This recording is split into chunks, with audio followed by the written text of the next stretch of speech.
Hello बच्चों। बच्चों, आज का हमारा टॉपिक है इलेक्ट्रिक फ्लक्स।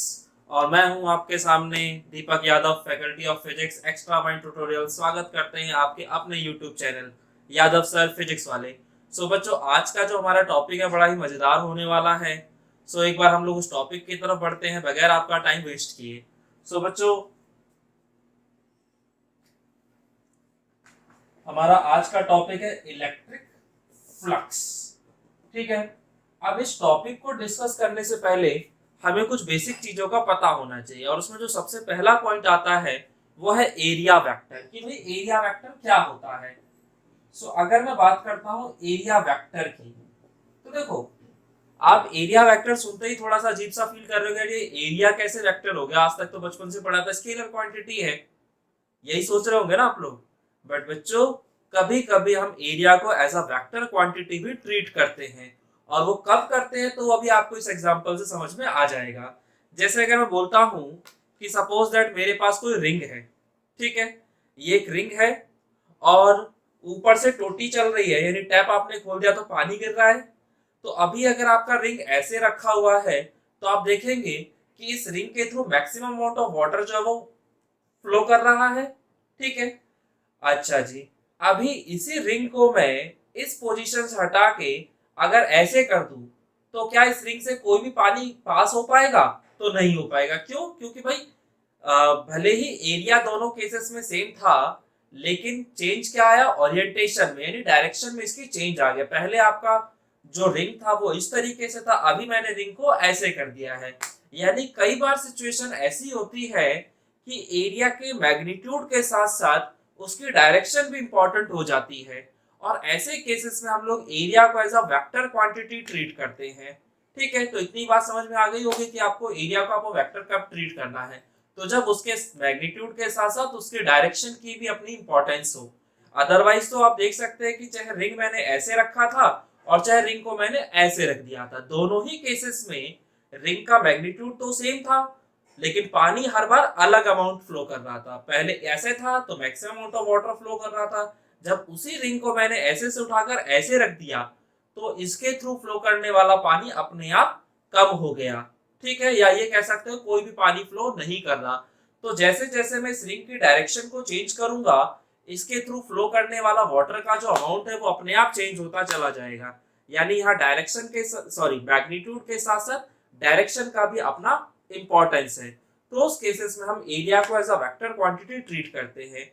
अब यहाँ पे जिस तरह की बॉडीज या सरफेसेस के साथ हम लोग डील करेंगे, वो सरफेसेस आपकी या तो टू डायमेंशनल होगी या तो थ्री डायमेंशनल होगी।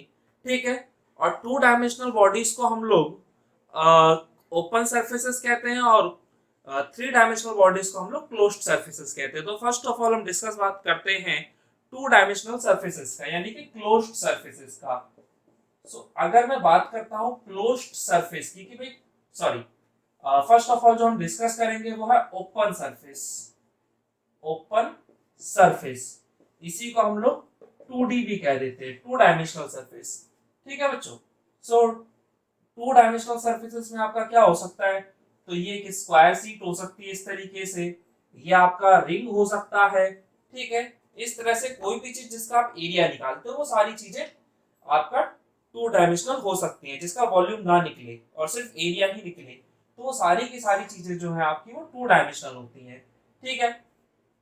अब अगर मान लिया जाए ये आपका एक स्क्वायर सीट है या रेक्टेंगुलर सीट है, और मुझे इसका एरिया वेक्टर देखना है, तो एरिया वेक्टर की जो डायरेक्शन होती है वो हमेशा परपेंडिकुलर टू द सरफेस होती है।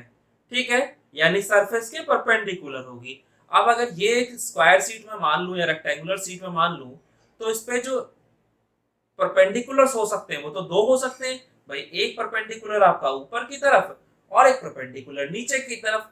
तो कौन से वाले को मैं ऐसा वेक्टर एरिया वेक्टर मान के चलूंगा? तो आप ओपन सरफेस केस में आप किसी भी डायरेक्शन को एरिया वेक्टर की डायरेक्शन मान सकते हैं। यानी कि यहाँ पर जो आपका एरिया वेक्टर है वो ऊपर की तरफ भी हो सकता है और नीचे की तरफ भी हो सकता है, क्योंकि भाई दोनों के दोनों वेक्टर जो हैं वो परपेंडिकुलर टू द सरफेस ही है ना। तो हम दोनों को ही एज अ एरिया वेक्टर मान सकते हैं। लेकिन हाँ, यहाँ पे हम एरिया वेक्टर की डायरेक्शन लेते वही हैं जो आपका इलेक्ट्रिक फील्ड की डायरेक्शन होती है, ये ध्यान रखिएगा। यहाँ डायरेक्शन आप कोई भी ले सकते हैं एरिया वेक्टर की, क्योंकि दोनों ही परपेंडिकुलर हैं, बट लेना वो है जो इलेक्ट्रिक फील्ड के डायरेक्शन के अलोंग हो। ठीक है, तो जिधर इलेक्ट्रिक फील्ड के डायरेक्शन होगी उधर वाला एरिया वेक्टर ले लिया जाएगा। सेम ऐसे ही अगर ये सपोज दैट सर्कुलर सीट है, ठीक है, डिस्क है एक, और इसका मुझे देखना है कि भाई एरिया वेक्टर क्या होगा, तो एरिया वेक्टर तो हमेशा ही परपेंडिकुलर टू द सरफेस होता है, तो परपेंडिकुलर टू द सरफेस ऊपर की तरफ भी हो सकता है और परपेंडिकुलर टू द सरफेस नीचे की तरफ भी हो सकता है, तो हो कोई भी सकता है, लेकिन लेना वही है जो फील्ड के डायरेक्शन के अलोंग होगा। ठीक है, सो बच्चों ये ओपन सरफेस वाली कहानी समझ में आ रही होगी कि यहाँ पे हम लोग का एरिया वेक्टर की क्या डायरेक्शन होती है और हमें लेना कौन सा वाला होता है। ऐसे ही हम बात करते हैं क्लोज्ड सरफेस की भी। ठीक है, सो क्लोज्ड सरफेस में क्या कहानी होती है वो भी एक बार।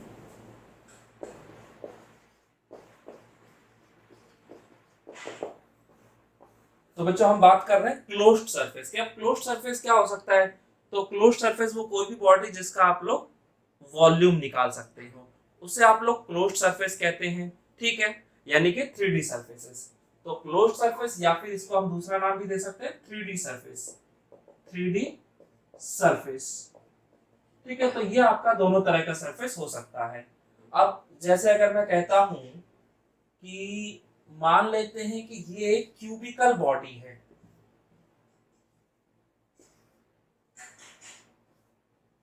ठीक है, ये आपका एक क्यूबिकल बॉडी है। अब क्यूबिकल बॉडी के अंदर अगर मैं बात करता हूं तो यहाँ पे कई सारे फेसेस हो सकते हैं, इसका ये भी एक फेस है। तो अगर इस वाले फेस पे मैं एरिया वेक्टर देखूं तो भाई एरिया वेक्टर की तो एक ही कंडीशन थी कि एरिया वेक्टर जो होता है वो हमेशा परपेंडिकुलर टू द सरफेस होना चाहिए। तो परपेंडिकुलर टू द सरफेस आपका ऊपर की तरफ भी आ सकता है और परपेंडिकुलर टू द सरफेस नीचे की तरफ भी आ सकता है, यानी कि क्यूबिकल बॉडी के बाहर भी एरिया वेक्टर हो सकता है और अंदर की तरफ भी हो सकता है। लेकिन ये ध्यान रखिएगा कि क्यूबिकल बॉडी या कोई भी क्लोज्ड सरफेस अगर है तो वहां पे हमारा एरिया वेक्टर हमेशा बाहर की तरफ होगा, चाहे इलेक्ट्रिक फील्ड लाइंस आपका अंदर की तरफ हो चाहे बाहर की तरफ हो। यानी क्लोज्ड सरफेसेस के केस में इलेक्ट्रिक फील्ड की डायरेक्शन से कोई मतलब नहीं है, यहाँ पे एरिया वेक्टर की डायरेक्शन हमेशा और हमेशा बाहर की तरफ ही होगी। ये बात ध्यान रखिएगा हमेशा। ठीक है, यानी कि एरिया वेक्टर में अंदर की तरफ नहीं ले सकता। सेम ऐसी अगर ये एक सरफेस है और इस सरफेस का मुझे एरिया वेक्टर देखना हो तो यहाँ भी सेम कहानी, एरिया वेक्टर सिर्फ और सिर्फ हमें बाहर की तरफ लेना है। ठीक है, जो सरफेस से बाहर की तरफ जा रहा हो। ये भी आपका एक सरफेस है, इसका भी एरिया वेक्टर हम देख सकते हैं और वो एरिया वेक्टर भी बॉडी के बाहर की तरफ होना चाहिए। सो बच्चों मोटा मोटा आपको आइडिया लग गया होगा। सेम ऐसे ही अगर ये एक सिलेंड्रिकल बॉडी है, ठीक है, ये आपका एक सिलेंड्रिकल बॉडी और मुझे इसका एरिया वेक्टर देखना है, तो देखो सिलेंड्रिकल बॉडी का एग्जांपल ये भी है। इसमें अगर आप देखेंगे तो ये और ये दोनों एंड फेसेस हैं जो कि फ्लैट है बिल्कुल, और ये जो है ये आपका कर्व्ड सरफेस है। ठीक है, सो यहाँ पर जो एरिया वेक्टर है उसकी अगर मैं बात करता हूं तो इस वाले सरफेस के अबाउट अगर मैं देखता हूं तो यहाँ पे भी आपका एरिया वेक्टर जो है वो परपेंडिकुलर टू द सरफेस और बाहर की तरफ होना चाहिए। ठीक है, सेम ऐसे ही अगर मैं इस वाले सरफेस की बात कर दूं तो इसका एरिया वेक्टर भी परपेंडिकुलर टू द सरफेस और बाहर की तरफ होना चाहिए। बात समझ में आती है। अब अगर मैं इस वाले कर्व्ड सरफेस की बात कर दूं तो कर्व्ड सरफेस के केस में भी तो एरिया वेक्टर तो परपेंडिकुलर टू द सरफेस और बाहर की तरफ ही होना चाहिए, यानी यहाँ पे भी जो एरिया वेक्टर होगा वो बाहर की तरफ ही होगा। सो बच्चों आप लोग को मोटा मोटा समझ में आ रहा होगा कि चाहे क्लोज्ड बॉडी हो और चाहे ओपन बॉडी हो, ठीक है, यानी कि चाहे 2D सरफेस हो और चाहे 3D सरफेस हो, सरफेस कोई सा भी हो, एरिया वेक्टर की डायरेक्शन हमेशा ही परपेंडिकुलर टू द सरफेस होगी और बाहर की तरफ होगी। बस फर्क इतना सा है कि जो 2 डायमेंशनल बॉडीज हैं उनके केस में एरिया वेक्टर की डायरेक्शन आप किधर भी ले सकते हैं। ठीक है, बस लेना उधर ही है जिधर फील्ड लाइंस हो, यानी हमेशा ओपन सरफेसेस केस में एरिया वेक्टर की डायरेक्शन फील्ड लाइंस के अलोंग होगी और क्लोज सरफेस के केस में एरिया वेक्टर की डायरेक्शन हमेशा बाहर की तरफ होगी, चाहे इलेक्ट्रिक फील्ड लाइंस ऐसे जा रही हो और चाहे वो ऐसे आ रही हो। ठीक है, तो यहाँ पे हमें इलेक्ट्रिक फील्ड के डायरेक्शन से कोई मतलब नहीं होता, जबकि ओपन सरफेस के केस में इलेक्ट्रिक फील्ड के डायरेक्शन से हमें मतलब होता है। वहां हमारा एरिया वेक्टर का डायरेक्शन इलेक्ट्रिक फील्ड के डायरेक्शन के हमेशा अलोंग होगा। सो ये आपको कुछ बेसिक बातें थी एरिया वेक्टर को जो कि लेके मैंने आपको बता दी। चलिए, तो अब हम देख रहे हैं एयर फ्लक्स को। तो एयर फ्लक्स में एयर फ्लक्स का पहले मतलब क्या होता है वो समझ लेते हैं। तो एयर फ्लक्स का मतलब है the volume of air flowing through a given area in unit time, यानी यूनिट टाइम में एक गिवन एरिया के थ्रू कितना एयर जो है, कितना वॉल्यूम ऑफ एयर पास कर जाता है, फ्लो कर जाता है, उसी को हम लोग एयर फ्लक्स कहते हैं। ठीक है, अब जैसे आपका गर्मी के महीने में आप लोग क्या करते हैं, अपना खिड़की होती है, खिड़की के आगे सामने कूलर लगा देते हैं और फिर कूलर की हवा जो होती है आपके कमरे के अंदर जाती है। तो बस हमें यही देखना है कि कितना वॉल्यूम ऑफ एयर जो है आपकी खिड़की से अंदर जा रहा है यूनिट टाइम में। तो जो भी वॉल्यूम ऑफ एयर खिड़की से यूनिट टाइम में आपके कमरे के अंदर जाएगा उसी को हम लोग एयर फ्लक्स कह देंगे। सीधा सा फंडा है। तो यहाँ पे आप तीन केसेस बना सकते हैं कि या तो आपका जो कूलर है वो बिल्कुल खिड़की के सामने ऐसे रखा हुआ है, तो उस केस में तो वेलोसिटी वेक्टर जो है, हवा की जो वेलोसिटी है उसकी डायरेक्शन भी यही है, और जो एरिया वेक्टर होता है वो तो हमेशा सरफेस के परपेंडिकुलर होता ही है, जैसा कि मैंने आपको यहाँ पे दिखा रखा है। तो ये आपकी खिड़की है, कूलर बिल्कुल इसके सामने लगा दिया था मैंने, तो उसकी वजह से जो हवा थी वो ऐसे जा रही थी। तो ये हो गया आपके वेलोसिटी वेक्टर की डायरेक्शन, और एरिया वेक्टर की डायरेक्शन तो हमेशा ही परपेंडिकुलर टू द सरफेस होती है। तो अगर ये सरफेस है तो इसका परपेंडिकुलर ये हो गया, तो यहाँ पे दोनों के बीच का एंगल क्या हो गया, 0 डिग्री का। ठीक है, तो इस केस में आप देख रहे हैं कि जितनी भी हवा है वो सारी की सारी हवा जो है खिड़की से पास कर जा रही है, और कितना वॉल्यूम ऑफ एयर पास करता है खिड़की से उसी को हम लोग कह देते हैं एयर फ्लक्स, जिसे मैं फाई ए से रिप्रेजेंट कर रहा हूँ। ठीक है, तो कितना हवा आपकी खिड़की से अंदर जाएगा यूनिट टाइम में वो दो चीजों पर डिपेंड करता है। एक तो आपकी खिड़की कितनी बड़ी है, दूसरा कूलर कितनी तेजी से चल रहा है। जब हमें गर्मी ज्यादा लगती है तो हम कूलर की स्पीड बढ़ा देते हैं, और स्पीड बढ़ाने से क्या होती है, और ज्यादा हवा हमारे कमरे के अंदर आती है यूनिट टाइम में। ठीक है, यानी कि 1 सेकंड में जैसे मान लिया जाए, तो जो वॉल्यूम ऑफ एयर खिड़की से पास कर रही है यूनिट टाइम में वो दो चीजों पर डिपेंड कर रही है। एक तो वेलोसिटी पे कि हवा कितनी तेजी से चल रही है, दूसरा खिड़की के एरिया पे।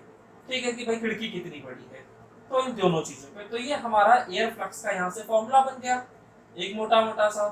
अब इसी में हम दूसरा केस कर ले रहे हैं, और उसमें मैं क्या कह रहा हूँ आपसे कि हमारी जो कूलर रखा है इस बार मैंने खिड़की के सामने ना रख के ऐसे रख दिया कुछ एंगल पे, मतलब कुछ एंगल पे क्या, बेसिकली 90 डिग्री के एंगल पे। ठीक है, तो अगर कूलर का मुंह ऐसे है तो हवा तो बिल्कुल ऊपर फेंकेगा ना वो। तो अगर हवा ऊपर की तरफ जा रही है तो क्या खिड़की से कोई भी हवा पास हुई, तो नहीं। तो अगर कोई भी हवा पास नहीं होगी तो यहाँ एयर फ्लक्स की वैल्यू क्या आ जाएगी, 0। अब इसी में मैं तीसरा केस देख लेता हूँ, और यहाँ मैं क्या कह रहा हूँ कि जो आपका कूलर है वो अब ना तो मैंने ऐसे रखा है और ना ही मैंने ऐसे रखा है, अब कूलर को मैंने कुछ एंगल पे रख दिया है। तो अगर कुछ एंगल पे रखूंगा तो वो केस ऐसा ही होगा कि भाई वेलोसिटी वेक्टर की डायरेक्शन ये हो गई, और एरिया वेक्टर तो हमेशा ही परपेंडिकुलर टू द सरफेस होता है। ठीक है, तो यहाँ पर जो वॉल्यूम ऑफ एयर खिड़की से पास करेगा वो कितना होगा, तो यहाँ पे मैं क्या कर रहा हूँ, इस वेलोसिटी वेक्टर को दो कंपोनेंट्स में तोड़ दे रहा हूँ। ठीक है, एक इसका ये वाला कंपोनेंट जो एरिया वेक्टर के अलोंग होगा, जिसे मैं क्या कह दूंगा, ए कॉस थीटा, और जो दूसरा कंपोनेंट होगा वो पैरेलल टू द सरफेस होगा, जो कि हो जाएगा आपका ए साइन थीटा। सॉरी, वेलोसिटी को हमने तोड़ा है ना, तो यहाँ वी कॉस थीटा और यहाँ पे वी साइन थीटा। तो अगर आप इस पैरेलल वाले वेलोसिटी के कंपोनेंट को देखोगे तो आपको इसकी याद आ रही होगी, ये बिल्कुल वही तो था ना कि इसमें वेलोसिटी जो थी वो पैरेलल टू द सरफेस थी, और ये वाला जो कंपोनेंट था ये आपका परपेंडिकुलर टू द सरफेस था, यानी कि ये वाला केस था। तो मैंने देखा था कि वेलोसिटी का वो कंपोनेंट जो कि परपेंडिकुलर टू द सरफेस है उसकी वजह से तो फ्लक्स है, लेकिन वो कंपोनेंट जो पैरेलल टू द सरफेस है उसकी वजह से कोई भी फ्लक्स नहीं है। तो वही कहानी तो यहाँ भी होगी। तो यहाँ पे जो फ्लक्स होगा वो वेलोसिटी के इस वाले कंपोनेंट की वजह से नहीं होगा, क्योंकि ये तो पैरेलल है। तो भाई अगर हवा पैरेलल जा रही है तो क्या कुछ भी फ्लक्स होगा उसकी वजह से? नहीं होगा। जो भी फ्लक्स होगा वो इस वाले कंपोनेंट की वजह से होगा। तो अब मैं क्या कहूंगा आपसे कि आप इस वेलोसिटी को भूल जाओ, क्योंकि इसकी जगह मैंने ये दोनों कर दी है, और इसमें से ये वाला तो नकारा था, इसके वजह से तो कुछ हो नहीं रहा था। तो जो भी हो रहा है वो इस वाले की वजह से हो रहा है। तो इसलिए यहाँ पर जो एयर फ्लक्स आ जाएगा वो क्या होगा? तो v cos थीटा इनटू में एरिया, और ये बन जाएगा va cos थीटा। और आप लोगों ने बचपन में ही पढ़ लिया था कि a vector dot b vector is equal to ab cos theta. ठीक है, और यहाँ कंडीशन क्या थी कि ये जो थीटा होना चाहिए ये दोनों वेक्टर्स के बीच का एंगल होना चाहिए। तो कहीं अगर ए बी कॉस थीटा लिखा हो तो वहां पे मैं ए वेक्टर डॉट बी वेक्टर बहुत आसानी से लिख सकता हूँ। ठीक है, तो यहाँ पे तो देखो वी ए कॉस थीटा लिखा है, तो इसे मैं कैसे लिख सकता हूँ? तो इसे मैं लिख सकता हूँ V vector dot A vector. ठीक है, तो ये बन गया आपका एयर फ्लक्स। और जैसे ही मैं डॉट प्रोडक्ट देखता हूँ मुझे समझ में आ जाता है कि यहाँ पर इन दोनों वेक्टर्स का प्रोडक्ट करने से जो क्वांटिटी आई है वो कैसी है? तो वो एक स्केलर क्वांटिटी है, इसीलिए तो इसका नाम स्केलर प्रोडक्ट रखा गया है। तो इन दोनों वेक्टर क्वांटिटीज का प्रोडक्ट करने से जो मुझे क्वांटिटी मिलेगी वो कैसी मिलेगी? तो एक स्केलर क्वांटिटी मिलेगी। यानी कि मैं यहाँ से कह सकता हूँ कि air flux is a scalar quantity. समझ में आ रहा है? तो यहां से मुझे समझ में आ गया कि मेरा एयर फ्लक्स जो होता है वो एक स्केलर क्वांटिटी होता है। ठीक है ना? तो ये जो मैंने आपको समझाया है ये बिल्कुल बेसिक आइडिया था फ्लक्स का, जिससे कि आप थोड़ा सा चीजों को बेहतर तरीके से समझ पाए। अब मैं आपको इलेक्ट्रिक फ्लक्स समझाऊंगा, आप 2 मिनट के अंदर समझ जाएंगे। तो बच्चों अब है हमारा टॉपिक इलेक्ट्रिक फ्लक्स। तो हम इलेक्ट्रिक फ्लक्स को देखते हैं कि इलेक्ट्रिक फ्लक्स क्या है। तो इलेक्ट्रिक फ्लक्स का मतलब भी वैसे ही जैसे आपका एयर फ्लक्स का मतलब था। तो इलेक्ट्रिक फ्लक्स में हम लोग क्या कहते हैं? The number of electric field lines passing through a surface perpendicularly. ठीक है, यानी कि वो इलेक्ट्रिक फील्ड लाइंस या जो number of electric field lines जो भी एक सरफेस के थ्रू परपेंडिकुलरली पास करती है वही हमारा इलेक्ट्रिक फ्लक्स होता है। ठीक है, अब इलेक्ट्रिक फील्ड लाइंस जितनी ज्यादा पास करेंगी किसी भी सरफेस से, यानी कि वहां पे जो फ्लक्स है वो उतना ही ज्यादा है। जैसे मैं मान लेता हूँ कि ये एक सरफेस है और इस सरफेस का जो एरिया है वो कितना है आपका? तो वो एरिया ए है। ठीक है, तो इसका जो एरिया वेक्टर होगा वो तो हमेशा परपेंडिकुलर टू द सरफेस होगा। ठीक है, और यहाँ पर जो इलेक्ट्रिक फील्ड लाइंस इससे पास कर रही हैं वो मान लेता हूँ कि कितनी है? तो सपोज दैट 4 फील्ड लाइंस इसके थ्रू पास कर रही हैं। ठीक है, तो यहाँ पर जो इलेक्ट्रिक फ्लक्स होगा वो तो इन सिर्फ 4 फील्ड लाइंस की वजह से हुआ। अच्छा, अब मैं इसी में आपको एक दूसरा केस दिखाता हूँ, और उसमें मैं क्या कह रहा हूँ कि भाई एरिया जितना पहले था अभी भी उतना ही है, लेकिन अभी जो इलेक्ट्रिक फील्ड की इंटेंसिटी है वो बढ़ा दी गई है। ठीक है,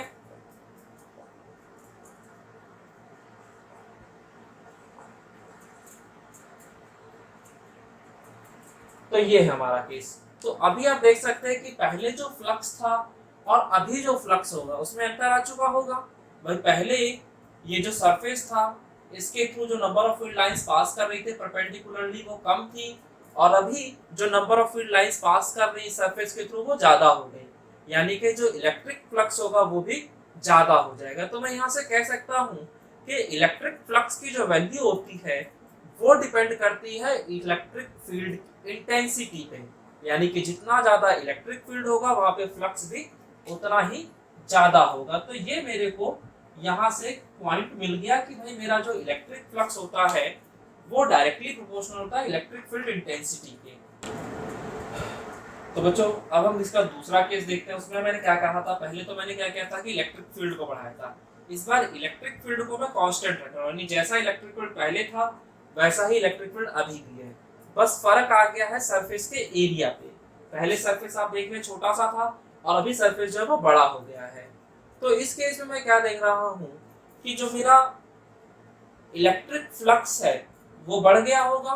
क्यों? क्योंकि एरिया जो है इस बार ज्यादा हो गया। तो मुझे समझ में आ रहा है कि भाई जो इलेक्ट्रिक फ्लक्स है उसकी वैल्यू एरिया पे भी डिपेंड करती है। तो यहाँ से मुझे सेकंड पॉइंट मिल जाएगा कि electric flux is directly equal to area. ठीक है, तो ये दोनों पॉइंट्स मुझे मिल चुके हैं यहाँ से। लेकिन अभी मैं इसी क्वेश्चन को थोड़ा सा और मॉडिफाई कर देता हूँ। और तो बच्चों अब मैं आपसे पूछ रहा हूँ कि इस बार क्या होगा। मैंने एरिया जो है पहले छोटा था, अभी एरिया बड़ा हो गया है, तो क्या फ्लक्स इंक्रीज कर जाएगा इस बार? तो आप में से बहुत सारे बच्चों का जवाब होगा हाँ सर, फ्लक्स इंक्रीज कर जाएगा क्योंकि फ्लक्स जो है वो एरिया के डायरेक्टली प्रोपोर्शनल है। बट अब मैं आपको एक बात बोलूंगा यहाँ पे कि फ्लक्स जो होता है वो एरिया के डायरेक्टली प्रोपोर्शनल नहीं होता, वो इफेक्टिव एरिया के डायरेक्टली प्रोपोर्शनल होता है। और इफेक्टिव एरिया का मतलब है वो एरिया जिसके थ्रू फील्ड लाइंस पास कर रही हैं। ठीक है, तो आप देख सकते हैं कि यहाँ पे मेरा इलेक्ट्रिक फील्ड जैसा पहले था वैसे ही अभी भी है, बस एरिया को मैंने बढ़ा दिया। लेकिन क्या ये जो बढ़ा हुआ एरिया है इससे ज्यादा फील्ड लाइंस पास होने लग गई? यानी कि एरिया को बढ़ाने से क्या जो number of field lines pass हो रही थी सरफेस से वो बढ़ी? तो नहीं भाई, इस बार नहीं बढ़ी। जबकि पिछली बार मैंने क्या देखा था कि जब मैंने एरिया को इंक्रीज किया था तो उससे पास होने वाली नंबर ऑफ फील्ड लाइन जो थी वो बढ़ गई थी। ठीक है, तो सिर्फ ये ध्यान नहीं रखना है कि बस एरिया बढ़ाया फ्लक्स बढ़ गया, नहीं भाई, इफेक्टिव एरिया बढ़ा या नहीं बढ़ा ये जानना बहुत जरूरी है। तो ये समझ लेना कि यहाँ पर ये जो एरिया है ये आपका इफेक्टिव एरिया को रिप्रेजेंट करता है। ठीक है, और इफेक्टिव एरिया बोला जाए तो वो एरिया जिसके थ्रू फील्ड लाइंस पास करती है। ठीक है, जैसा कि इस केस में हुआ, मैंने एरिया तो बढ़ाया लेकिन फ्लक्स नहीं बढ़ा। तो क्यों नहीं बढ़ा? क्योंकि इफेक्टिव एरिया नहीं बढ़ा। यहाँ पे एरिया मैंने बढ़ाया जरूर लेकिन उससे इस सरफेस से पास होने वाली फील्ड लाइंस नहीं बढ़ी, और जब तक number of field lines increase नहीं करेंगी तब तक फ्लक्स इंक्रीज नहीं करेगा। सो आपको लॉजिक समझ में आ रहा होगा। ठीक है बच्चों, चलो अब इन दोनों इक्वेशंस को अगर मैं कंबाइन कर दूं या फिर इसी में एक केस और देख लेता हूं अभी मैं। और उस केस में मैं क्या कह रहा हूं कि इस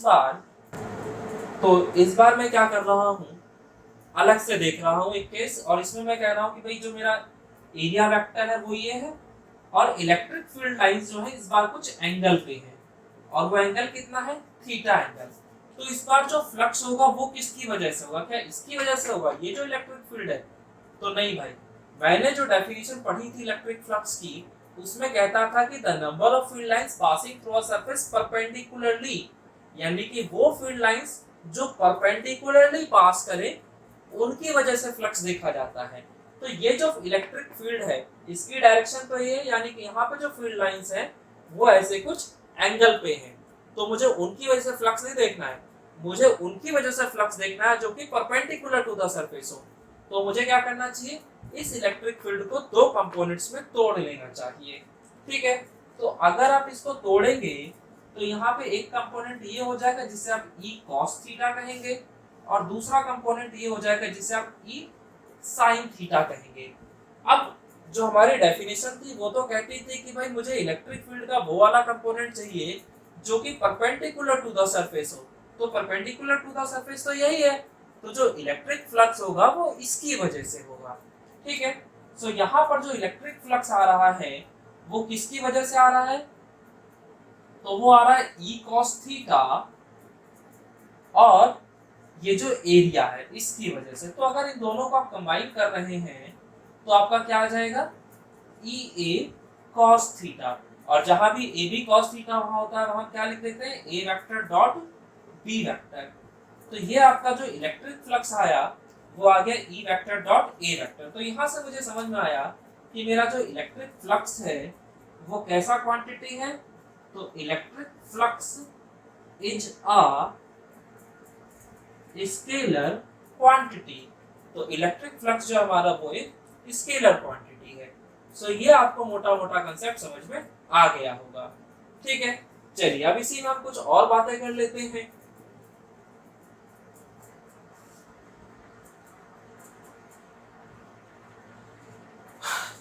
अच्छा, अगर कोई आपसे पूछ ले कि बताओ फ्लक्स की एसआई यूनिट क्या होगी, तो उसमें क्या जवाब दोगे? तो वो सिंपल सा कांसेप्ट है, फ्लक्स है क्या? इलेक्ट्रिक फील्ड और एरिया का प्रोडक्ट ही तो है भाई। अगर मेरा एंगल थीटा जो है वो 0 डिग्री है तो जो मेरा फ्लक्स आएगा वो क्या हो जाएगा? ई ए कॉस 0 डिग्री। और cos 0 डिग्री की वैल्यू होती है 1, तो इलेक्ट्रिक फ्लक्स हो गया phi = EA। ठीक है, अब अगर इसकी एसआई यूनिट देखनी है तो भैया इसकी और इसकी देख लो, इन दोनों की एसआई यूनिट क्या होती है, वैल्यू पुट करो, आंसर आ गया आपका निकल के।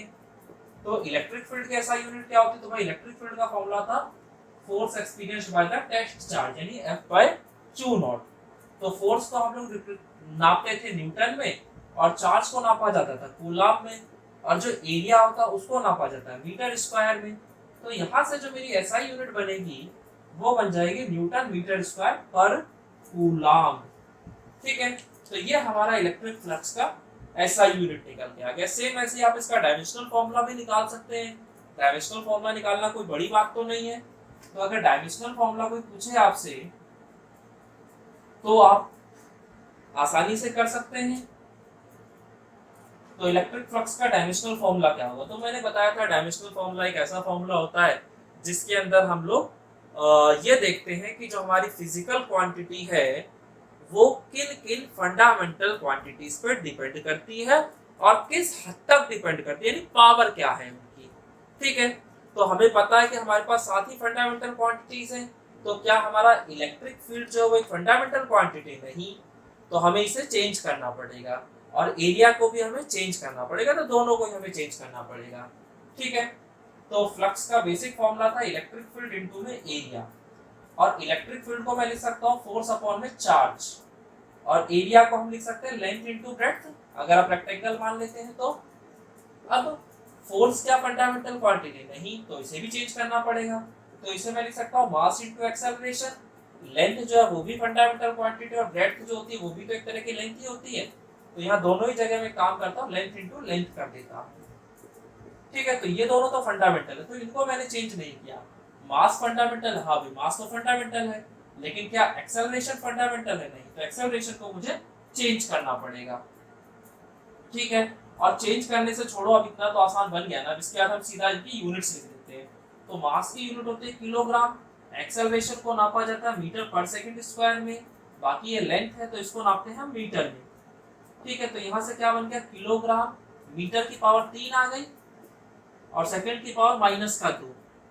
तो अब देखो किलोग्राम जो है वो मास की एसआई यूनिट जो कि फंडामेंटल क्वांटिटी है, मीटर जो होता है वो लेंथ की एसआई यूनिट जो कि फंडामेंटल क्वांटिटी, और जो सेकंड है वो भी टाइम की एसआई यूनिट है जो कि फंडामेंटल क्वांटिटी, यानी कि अभी मेरे को फंडामेंटल क्वांटिटीज के टर्म में चीजें मिल चुकी हैं, तो मैं आसानी से यहाँ पे डायमेंशनल फॉर्मूला लिख सकता हूँ। तो सिंपली मैं एमएलटी लिख लूंगा, भाई किलोग्राम की पावर यहाँ पे 1 है, तो इसका मतलब मास की पावर 1, मीटर की पावर 3 है यानी लेंथ की पावर 3, सेकंड की पावर -2 है, इसका मतलब टाइम की पावर -2, तो m1 L3 T -2। तो ये हमारा इलेक्ट्रिक फ्लक्स का डायमेंशनल फॉर्मूला निकल के आ जाता है। तो ये तो हमने कर लिया इसका थ्योरेटिकल कांसेप्ट। अब हम देखेंगे कि आप लोग इस चीजों को कितने बेहतर तरीके से समझ पाए। ठीक है, तो उसको समझने के लिए हम लोग को करने होंगे कुछ न्यूमेरिकल्स। सो एक बार न्यूमेरिकल्स करते हैं, जो कि आपके सीबीएसई पॉइंट ऑफ व्यू से भी इंपॉर्टेंट है, और जितने भी आपके स्टेट इंजीनियरिंग या मेडिकल एग्जाम्स होते हैं तो वहां भी क्वेश्चंस आ जाते हैं। सो एक बार कंसेप्ट को देखते हैं आपने सीखा क्या है अभी तक। तो बच्चों ये हमारा पहला क्वेश्चन है। इस क्वेश्चन को समझते हैं कि इसमें हम कह क्या रहे हैं। तो इसमें हमने एक कोऑर्डिनेट सिस्टम ले लिया और उसके अंदर हमने एक क्यूबिकल बॉडी रख ली है। ठीक है, और क्वेश्चन ये है कि ये जो क्यूबिकल बॉडी है इसकी हर एक साइड की जो लंबाई है वो a है, और वो जिस इलेक्ट्रिक फील्ड के अंदर रखी हुई है उस इलेक्ट्रिक फील्ड की जो डायरेक्शन है वो x एक्सिस के अलोंग है।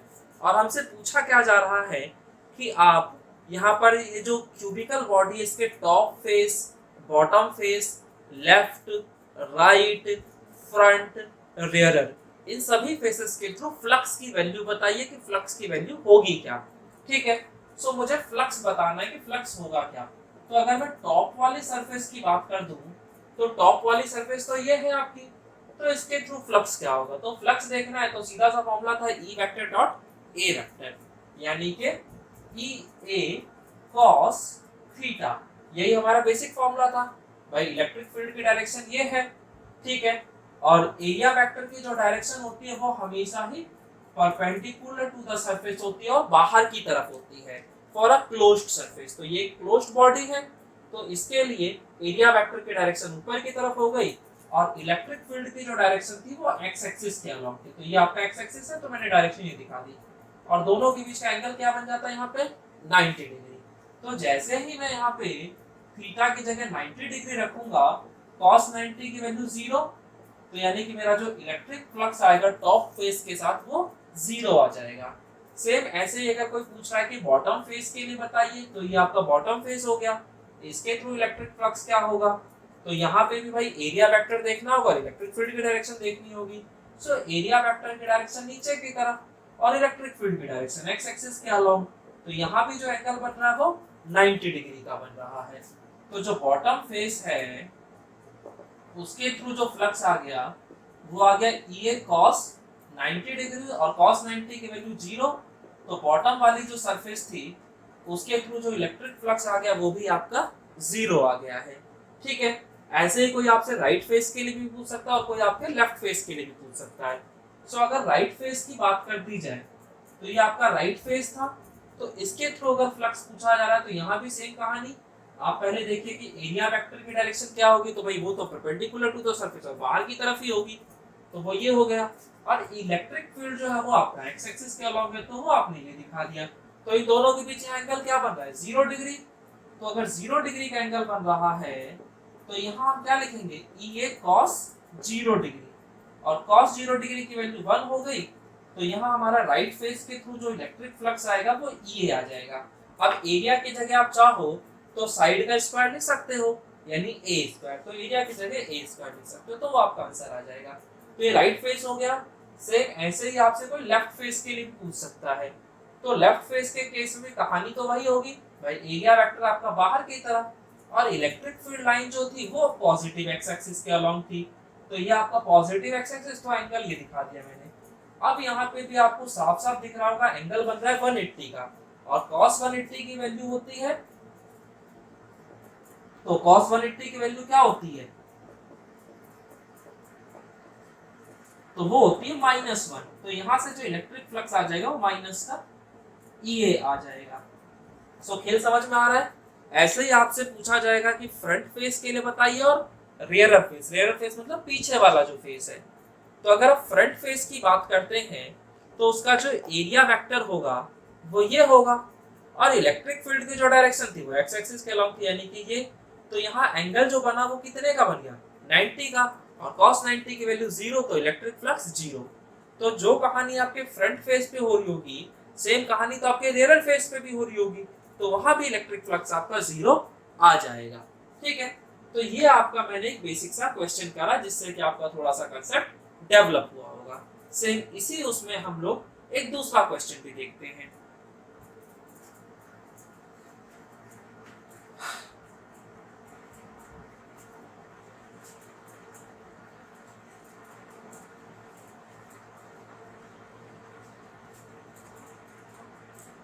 तो बच्चों यहाँ पे जो हमारा दूसरा क्वेश्चन है उसमें हम लोग एक सिलेंड्रिकल बॉडी मान के चल रहे हैं कि जैसे ये हमारे पास एक सिलेंड्रिकल बॉडी है, ठीक है, जो कि इलेक्ट्रिक फील्ड में रखी है, और उस इलेक्ट्रिक फील्ड की जो डायरेक्शन है वो ये है।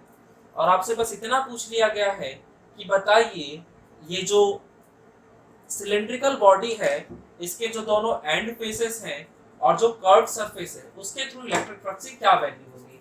तो भाई यहाँ पर अगर मैं बात करता हूँ तो मेरे ये दोनों एंड फेसेस हो गए, और ये वाला जो है ये आपका कर्व्ड सरफेस हो गया।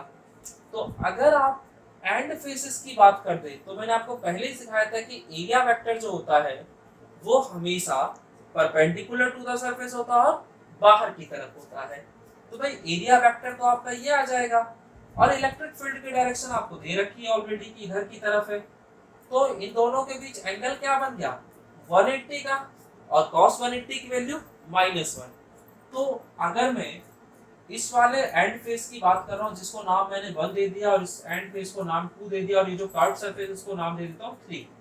तो पहला जो एंड फेस है उसके थ्रू जो फ्लक्स आएगा वो आएगा EA cos 180 डिग्री, और cos 180 की वैल्यू होती है -1, तो ये आ जाएगा -EA। तो ये पहले एंड सरफेस के लिए निकल के आ गया। सेम ऐसे आप दूसरे एंड सरफेस के लिए भी देख सकते हैं, ये आपका दूसरा एंड सरफेस है, एरिया वेक्टर हमेशा परपेंडिकुलर टू द सरफेस और बाहर की तरफ, और इलेक्ट्रिक फील्ड की डायरेक्शन पॉजिटिव एक्स एक्सिस के अलॉन्ग ऑलरेडी दे रखी है आपको। तो दोनों की डायरेक्शन हो गई सेम, और जब डायरेक्शन सेम तो एंगल हो गया 0 डिग्री। सो एंगल 0 डिग्री का मतलब क्या होता है, ये cos 0 डिग्री, और cos 0 डिग्री की वैल्यू 1। तो ये आ गया दूसरे एंड फेस के लिए, समझ में आ रहा है। ऐसे अगर कर्व्ड सरफेस की पूछ ले तो कर्व्ड सरफेस में भी हमें यही करना होगा, इसका जो एरिया वेक्टर होगा भाई वो तो होगा परपेंडिकुलर टू द सरफेस, और जो इलेक्ट्रिक फील्ड है वो है पॉजिटिव एक्स एक्सिस के अलॉन्ग। तो ये हो गया हमारा पॉजिटिव एक्स एक्सिस। तो यहाँ एंगल क्या बन गया 90 डिग्री का, और cos 90 की वैल्यू होती है 0। तो flux through the curved surface वो क्या आ जाएगा, तो वो होगा EA cos 90 डिग्री, और cos 90 की value 0, so electric flux is 0। तो कर्व्ड सरफेस के थ्रू जो हमारा फ्लक्स आ जाएगा वो 0 आ जाएगा। तो ये हमारी थी कुछ बेसिक सी कहानी जो आपको समझ में आई होगी। अब इसी पर थोड़ा सा हम लेवल को बढ़ा के अगले क्वेश्चन की तरफ बढ़ते हैं। अभी जो आपने दोनों क्वेश्चन देखे थे वो सेम लेवल के ही थे, ठीक है। तो बच्चों ये है हमारा दूसरा क्वेश्चन, ये थोड़ा सा अलग क्वेश्चन है। तो इस क्वेश्चन में भी सेम कहानी है, बस ये है कि यहाँ पर जो आपका क्यूबिकल बॉडी थी पहले वो ओरिजिन पे रखी थी कोऑर्डिनेट सिस्टम की, अब वो ओरिजिन से 1 मीटर की दूरी पे रखी हुई है, और यहाँ पर जो इलेक्ट्रिक फील्ड है वो आपको ये दे रखी है। तो अगर आप इस इलेक्ट्रिक फील्ड को देखेंगे तो आप ये सोचिएगा कि ये जो इलेक्ट्रिक फील्ड है वो यूनिफॉर्म है कि नॉन यूनिफॉर्म है। तो आपको समझ में आएगा कि ये जो इलेक्ट्रिक फील्ड है यहाँ पर एक वेरिएबल है x, और जैसे जैसे मैं इधर x एक्सिस की तरफ आगे की तरफ बढ़ रहा हूँ x की वैल्यू लगातार बढ़ रही होगी, और x की वैल्यू जैसे ही मैं चेंज करूंगा वैसे ही मेरा इलेक्ट्रिक फील्ड का जो वैल्यू होगा वो भी चेंज हो जाएगा। यानी कि यहाँ पर जो इलेक्ट्रिक फील्ड है आपका वो नॉन यूनिफॉर्म इलेक्ट्रिक फील्ड है। तो ये question non uniform electric field का है। अब यहाँ पे भी आपसे बस राइट फेस, लेफ्ट फेस और बॉटम फेस के थ्रू फ्लक्स पूछा गया कि कितना होगा, ठीक है। तो मैं इस क्वेश्चन को शुरू करता हूँ। तो पहले हम बात करते हैं राइट फेस की। तो फॉर राइट फेस, तो राइट फेस में क्या कहानी बनती है उसको समझते हैं। तो ये हमारा राइट वाला फेस, इसके थ्रू अगर मैं फ्लक्स देखना चाहता हूँ तो फ्लक्स देखने की सीधी सी कहानी, इलेक्ट्रिक फील्ड देख लो, एरिया देख लो और एंगल देख लो दोनों के बीच का। तो इलेक्ट्रिक फील्ड जो है इस बार हम वैसे डायरेक्शन नहीं शो कर पा रहे हैं क्योंकि इलेक्ट्रिक फील्ड जो है आपका वो एक्स एक्सिस के अलॉन्ग भी है और एक कंपोनेंट उसका वाई एक्सिस के अलॉन्ग भी है। लेकिन एरिया वेक्टर तो मैं देख ही सकता हूँ। तो जो मेरा एरिया वेक्टर होगा वो परपेंडिकुलर टू द सरफेस और बाहर की तरफ है। तो राइट फेस के लिए जो एरिया वेक्टर है उसे मैं एआर वेक्टर लिख दे रहा हूँ, ठीक है। तो उसकी डायरेक्शन हो गई ये, यानी कि पॉजिटिव एक्स एक्सिस के अलॉन्ग। तो एरिया वेक्टर की डायरेक्शन अगर पॉजिटिव एक्स एक्सिस के अलॉन्ग है, ठीक है, तो आपने ये चीज पढ़ी होगी क्लास 11th में कि अगर मेरा ये कोऑर्डिनेट सिस्टम है एक्स वाई जेड, तो यहाँ पॉजिटिव एक्स एक्सिस को रिप्रेजेंट करने के लिए जो हम यूनिट वेक्टर यूज करते थे वो आई कैप था, वाई एक्सिस को रिप्रेजेंट करने के लिए जे कैप और जेड एक्सिस को रिप्रेजेंट करने के लिए के कैप। तो ये चीजें आप लोगों ने क्लास 11th में पढ़ी होगी, अगर नहीं भी पढ़ी है तो बस ध्यान रखिएगा कि अगर किसी वेक्टर की डायरेक्शन एक्स एक्सिस के अलॉन्ग है तो वहां पे मैं आई कैप का यूज कर लूंगा, अगर वाई एक्सिस के अलॉन्ग है तो जे कैप और जेड एक्सिस के अलॉन्ग है तो के कैप। तो बच्चों हम देखते हैं सबसे पहले राइट फेस के लिए, राइट फेस के लिए क्या कहानी होगी। तो राइट फेस के लिए आपका x का जो वैल्यू वो कितना है 3 मीटर। तो अगर मैं बोलता हूं कि right face for right face x is equal to 3 metre, इसलिए यहाँ पर जो इलेक्ट्रिक फील्ड का वैल्यू होगा वो कितना होगा राइट फेस के लिए। तो x की जगह मैं 3 रख दूंगा, तो 3 into 3 आई कैप प्लस का 4 जे कैप, तो 3 3 जा 9 आई कैप प्लस 4 जे कैप। तो ये आ गया इलेक्ट्रिक फील्ड राइट फेस के लिए, ठीक है। अब देख लेते हैं एरिया वेक्टर क्या होगा। तो एरिया वेक्टर की डायरेक्शन जो होती है वो हमेशा परपेंडिकुलर टू द सरफेस और बाहर की तरफ, यानी कि मेरा जो एरिया वेक्टर है वो पॉजिटिव एक्स एक्सिस के अलॉन्ग है, और पॉजिटिव एक्स एक्सिस के अलॉन्ग यानी कि प्लस का आई कैप, ठीक है। यही होता था आपका। तो यहाँ पे एरिया वेक्टर का जो मैग्नीट्यूड होगा वो कितना होगा। तो भैया एक क्यूब है, इसका मतलब जितनी भी सरफेसेस होंगी सारी की सारी उसकी स्क्वायर शेप्ड होंगी, ठीक है, क्योंकि क्यूब की हर एक साइड की लंबाई बराबर होगी। तो अगर इस वाली साइड की लंबाई 2 मीटर है तो आपके इस वाली साइड की लंबाई भी 2 मीटर होगी और इस वाली साइड की लंबाई भी 2 मीटर। तो अगर ये भी लंबाई 2 मीटर है और ये भी लंबाई 2 मीटर है, तो बन गया ये एक स्क्वायर, और स्क्वायर का एरिया होता है साइड का स्क्वायर यानी 2 का स्क्वायर। तो एरिया का जो मैग्नीट्यूड आ जाएगा वो आएगा 4, और डायरेक्शन पॉजिटिव एक्स एक्सिस के अलॉन्ग यानी कि प्लस का आई कैप। तो अब मेरे को इलेक्ट्रिक फील्ड भी पता है और एरिया वेक्टर भी पता है, तो बस इलेक्ट्रिक फ्लक्स निकल गया। तो therefore electric flux through the right phase, तो राइट फेज के लिए क्या होगा, E R vector dot A R vector. तो ई आर वेक्टर जो है वो है आपका 9 आई कैप प्लस का 4 जे कैप, और ए आर वेक्टर जो है वो है 4 आई कैप, और दोनों का हो रहा था डॉट प्रोडक्ट। ठीक है, अब आप लोगों का क्लास 11th यहाँ पे फिर यूज हो गया, और क्लास 11th में आपने पढ़ा था कि A vector dot B vector is equal to A vector का मैग्नीट्यूड बी वेक्टर का मैग्नीट्यूड और कॉस थीटा। ठीक है, तो अगर मैं यहाँ वेक्टर की जगह अगर यूनिट वेक्टर यूज कर लूँ तो क्या होगा, तो आई डॉट जे क्या होगा, तो सेम फॉर्मूला फॉलो हो रहा होगा। तो आई डॉट जे क्या होगा, तो आई कैप का मैग्नीट्यूड जे कैप का मैग्नीट्यूड और कॉस थीटा, थीटा का मतलब दोनों वेक्टर्स के बीच का एंगल। तो आई कैप और जे कैप के बीच एंगल कितने का बन रहा है, 90 का। तो यहाँ हमने लिख दिया cos 90 डिग्री, और cos 90 की वैल्यू 0, तो आई डॉट जे 0 आ गया। तो जो कहानी आई डॉट जे पे है वही कहानी जे डॉट के पे भी होगी, यहाँ भी एंगल 90 का होगा, के डॉट आई के बीच भी एंगल 90 का होगा। तो मुझे यहाँ से एक बात समझ में आ जानी चाहिए कि जब भी डिफरेंट यूनिट वेक्टर्स होंगे उनका डॉट प्रोडक्ट हमेशा क्या होगा, 0। ठीक है, different unit vectors dot product 0। अब एक बार सिमिलर यूनिट वेक्टर्स के लिए भी देख लेते हैं, यानी कि मैं बात कर रहा हूँ आई डॉट आई की।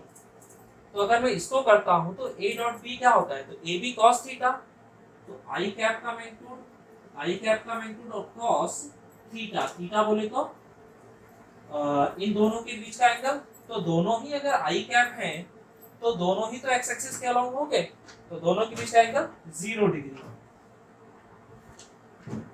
अच्छा, अब आता है आई कैप का मैग्नीट्यूड क्या होगा, तो भैया कैप लग रहा है ना, यानी कि यूनिट वेक्टर है, और यूनिट वेक्टर का जो बेसिक डेफिनेशन आपने पढ़ा था उसमें क्या था कि भाई यूनिट वेक्टर में ऐसे वेक्टर को कह सकता हूँ जिसका मैग्नीट्यूड 1 हो, यानी अगर कोई भी यूनिट वेक्टर है इस दुनिया में तो उसका मैग्नीट्यूड हमेशा 1 ही होगा। तो अगर ये आई कैप है तो इसका मैग्नीट्यूड भी 1, और ये भी आई कैप था इसका मैग्नीट्यूड भी 1, और cos 0 डिग्री की वैल्यू 1, यानी कि 1 आ गया यहाँ से। तो आप यहाँ से ये बात समझ लेना कि जब भी सिमिलर यूनिट वेक्टर्स होंगे उनका डॉट प्रोडक्ट हमेशा 1 होगा, डिफरेंट यूनिट वेक्टर्स होंगे उनका डॉट प्रोडक्ट हमेशा 0 होगा। ठीक है, तो ये बेसिक सी कहानी थी। अब मैं इसको कर सकता हूँ, तो मुझे जब पता है कि सिमिलर यूनिट वेक्टर्स का डॉट प्रोडक्ट करूंगा तो 1 आएगा, यानी आई का आई से करूंगा तो 1 आ जाएगा, और 9 को 4 से करूंगा तो 36 आ जाएगा, और इधर अगर जे को आई से करूंगा तो क्या हो जाएगा, 0। तो जब 0 हो जाएगा तो कुछ करने की जरूरत ही नहीं है। तो ये आ गया इलेक्ट्रिक फ्लक्स।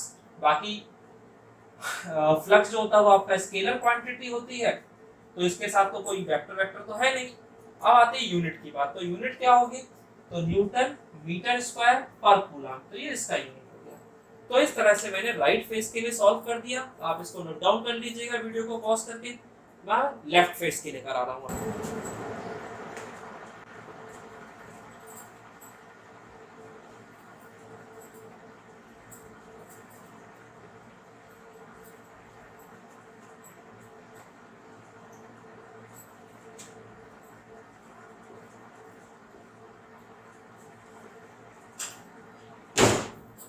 तो बच्चों अगर हम लेफ्ट फेस के लिए बात कर रहे हैं तो लेफ्ट फेस के लिए जरा मुझे बताइए एक्स की वैल्यू क्या है, तो 1 है ना, ये वाला जो फेस है यही तो आपका लेफ्ट फेस है, तो इसके लिए एक्स की वैल्यू क्या है, 1।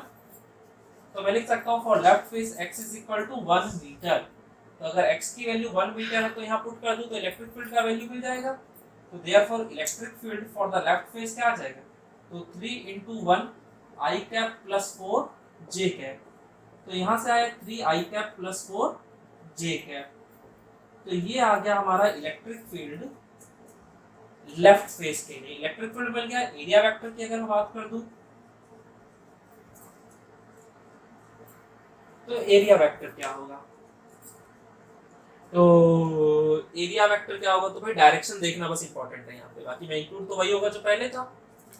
तो इस एरिया वेक्टर की जो डायरेक्शन होगी वो इधर की तरफ होगी, ठीक है, क्योंकि डायरेक्शन हमेशा परपेंडिकुलर टू द सरफेस और बाहर की तरफ। तो इस वाले फेस का जो एरिया वेक्टर वो इधर आ रहा है, यानी कि नेगेटिव एक्स एक्सिस के अलावा।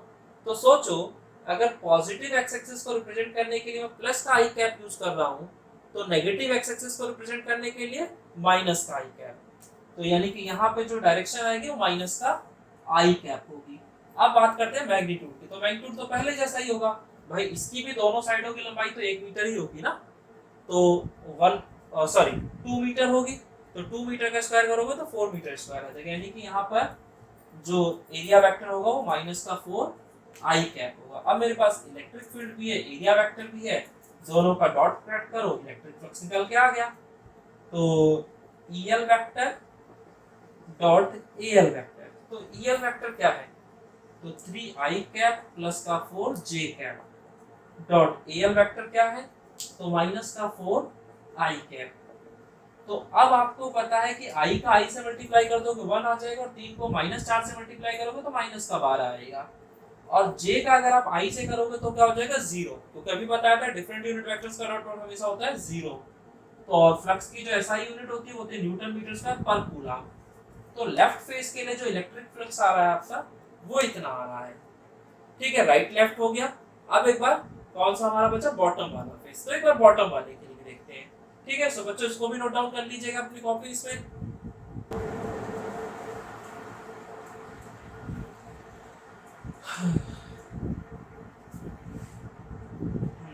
तो हमारा करते हैं हम बॉटम फेस के लिए हम बात की, भाई बॉटम फेस में क्या कहानी बन रही होगी।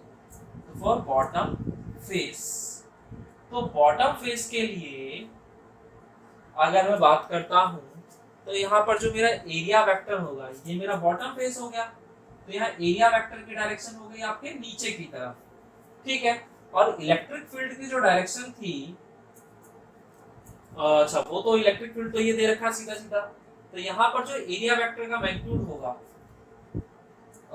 वो कितना होगा, तो area vector for the bottom face, तो मैग्नीट्यूड तो आपका भाई 4 होगा बाई साइड का स्क्वायर, और डायरेक्शन जो है वो क्या होगी, तो आप देख सकते हैं बॉटम फेस का जो एरिया वेक्टर वो नीचे की तरफ आ रहा है, यानी कि नेगेटिव वाई एक्सिस के अलावा, और नेगेटिव वाई एक्सिस को रिप्रेजेंट करने के लिए हम लोग माइनस का जे कैप यूज करते थे, क्योंकि पॉजिटिव वाले के लिए प्लस का जे कैप, तो नेगेटिव वाई एक्सिस के लिए माइनस का जे कैप, तो यहाँ से आ जाएगा माइनस का जे कैप। तो ये बॉटम फेस के लिए एरिया वेक्टर हो गया। इलेक्ट्रिक फील्ड की वैल्यू मुझे पता ही है क्या है, तो बस मैंने डॉट प्रोडक्ट कर देना और आंसर निकाल देना है। So now electric flux for the bottom face, तो E vector dot A vector, तो ई वेक्टर क्या है 3x आई कैप प्लस का 4j cap dot bottom face के लिए एरिया वेक्टर यानी माइनस का 4j कैप। अब आपको पता है कि डिफरेंट यूनिट वेक्टर्स का डॉट प्रोडक्ट हमेशा क्या होता है 0, तो मुझे बताओ इस i का अगर मैं इस j से करूंगा तो क्या आ जाएगा 0, तो इन दोनों का खेल खत्म। अब इस j का j से करूंगा तो 1 आएगा, और 4 को -4 से करूंगा तो माइनस का 16 आ जाएगा, तो यहाँ पे आपका माइनस का 16 आ गया बॉटम फेस के लिए, और बाकी इसकी SI unit newton metre square पर कूलम, ठीक है। अब आप में से कुछ बच्चों के दिमाग में ये बात आ रही होगी कि सर पहले तो क्या करते थे, लेफ्ट फेस होता था या राइट फेस होता था, वहां पे x की वैल्यू डाल देते थे, लेकिन इस बार क्या हो रहा है, वो x की वैल्यू पुट नहीं कर रहे हैं। क्यों? क्योंकि भाई बॉटम फेस की अगर आप बात करोगे तो यहाँ पे इस पूरे बॉटम फेस के लिए x की तो बहुत सारी वैल्यूज हैं, तो आप कोई भी वैल्यू इसी वजह से पुट नहीं कर रहे हो। जबकि राइट फेस के लिए अगर आप बात करते तो x की एक पर्टिकुलर वैल्यू होती थी 3 मीटर की, लेफ्ट फेस के लिए बात करते हैं तो वहां पे x की एक पर्टिकुलर वैल्यू होती थी 1 मीटर की, ठीक है। तो इस वजह से ऐसा हो रहा है। सो ये आपका कांसेप्ट समझ में आया। तो बच्चों ये है आपका अगला क्वेश्चन। तो इस क्वेश्चन में मैं क्या कह रहा हूँ कि आपका एक प्लेन सरफेस है, ठीक है, और ये आपका XY प्लेन में रखा हुआ इस तरीके से, और यहाँ पे इलेक्ट्रिक फील्ड जो है वो 30 डिग्री के एंगल पर, और कोई पूछ ले कि बताओ इलेक्ट्रिक फ्लक्स यहाँ पे क्या होगा, और सपोज दैट आपको दे रखा है कि ये जो सरफेस है इसका जो एरिया है वो A है, ठीक है। तो यहाँ पर जो इलेक्ट्रिक फ्लक्स होगा वो क्या होगा, बस आपसे इतना ही पूछा जा रहा है। तो इलेक्ट्रिक फ्लक्स अगर हमें निकालना है तो हमारा सीधा सा तरीका था E cos theta, E cos theta, तो इलेक्ट्रिक फील्ड E हो गया, एरिया A हो गया, और थीटा हमारा यहाँ पे हमें साफ साफ दिख रहा है 30 डिग्री। और हमने पुट कर दिया और cos 30 की वैल्यू कितनी होती थी आपकी, तो √3/2। तो इस तरीके से मैंने ये अपना इलेक्ट्रिक फ्लक्स निकाल के दे दिया, ठीक है। और सोचूंगा कि हाँ भाई मुझे पेपर में नंबर मिल जाएंगे, लेकिन होगा क्या कि आपके पेपर में आपको जो नंबर मिलेंगे वो होंगे 0। क्यों? क्योंकि आपने वो चुना जो सबसे सामने आपके दिख रहा था, लेकिन अक्सर ऐसा नहीं होता है, ठीक है। एग्जामिनर आपसे मजे लेता है और आप उसे मजे दे रहे होते हैं, तो आपको मजे नहीं देने हैं, आपको आपके कंसेप्ट पे टिके रहना, आपको जो सिखाया गया था आप उन बातों पे टिके रहिए। तो आपको जो सिखाया गया था वो ये था कि फ्लक्स का जो फॉर्मूला होता है वो EA cos थीटा होता है, ठीक है। और यहाँ पर ये जो थीटा है ये इलेक्ट्रिक फील्ड और एरिया वेक्टर के बीच का एंगल होता है। तो पहले भाई आप एरिया वेक्टर तो बनाओ, एरिया वेक्टर है किधर की, एंगल दिख गया 30 और पुट किया, सॉल्व किया, आंसर आ गया, ऐसा नहीं होता। पहले आप एरिया वेक्टर देखो आपका किधर होगा। तो अगर सरफेस ये है तो एरिया वेक्टर तो हमेशा परपेंडिकुलर टू द सरफेस होता है, तो परपेंडिकुलर टू द सरफेस तो ये है, तो ये हो गया आपका एरिया वेक्टर की डायरेक्शन। और अब ये हो गई आपकी इलेक्ट्रिक फील्ड की डायरेक्शन। तो अभी बहुत से बच्चों को समझ में आ गया होगा कि भाई ये तो एंगल कुछ और है, और ये एंगल है कितना, तो 60 डिग्री, क्योंकि भाई ये 30 था तो ये बचा हुआ 60 हो गया। तो जो सही क्वेश्चन का आंसर होगा वो होगा EA cos 60 डिग्री, और cos 60 डिग्री की वैल्यू होती है हाफ, तो यहाँ पर जो इलेक्ट्रिक फील्ड आ जाएगा वो हाफ आ जाएगा, ठीक है। तो ये आपका इलेक्ट्रिक फ्लक्स आ गया, तो ये है आपका सही जवाब, और आप जो कर रहे थे वो था गलत। तो हमेशा ध्यान रखिएगा कि एंगल जो हो वो हमेशा इलेक्ट्रिक फील्ड और एरिया वेक्टर के बीच का हो। ऐसा नहीं है कि फिगर में जो एंगल दिख गया आपने वो उठा लिया, ऐसा नहीं चलेगा। एंगल आपको वही लेना है जो आपका इलेक्ट्रिक फील्ड और एरिया वेक्टर के बीच में हो, ठीक है। सो ये आपको क्वेश्चन समझ में आ गया होगा। सो बच्चों आज हमने इलेक्ट्रिक फ्लक्स का टॉपिक पढ़ लिया, उस पर बेस्ड हमने कुछ क्वेश्चंस कर लिए हैं। नेक्स्ट क्लास में हम लोग गॉसेस लॉ पढ़ेंगे और उस पर बेस्ड कुछ क्वेश्चंस करेंगे। सो बच्चों आज के लिए इतना ही। अगर आपको ये वीडियो अच्छी लगी हो, पसंद आया हो, आपको लगा हो कि हाँ ये आपके लिए बहुत काम की चीज़ थी और आप आगे ऐसी वीडियोस और देखना चाहते हैं, तो आप प्लीज़ हमारे चैनल को सब्सक्राइब कर दें, ठीक है। और बेल आइकन जरूर दबाएं, जिससे कि जो भी वीडियो मैं अपलोड करूँ उसकी नोटिफिकेशन सबसे पहले आप तक पहुँचे। हम मिलते हैं अगली क्लास में। ओके बच्चों, बाय।